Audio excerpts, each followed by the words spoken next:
Albéric a créé ce lieu avec Monsieur Chapoutier.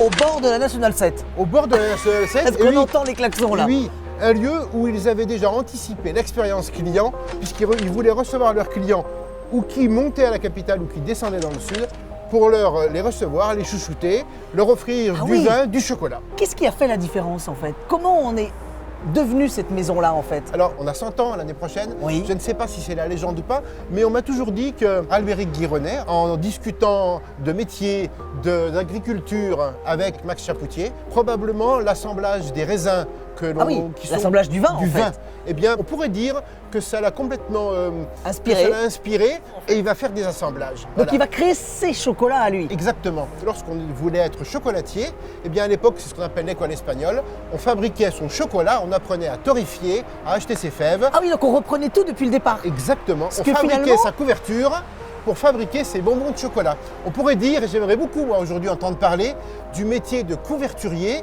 et du métier de chocolatier.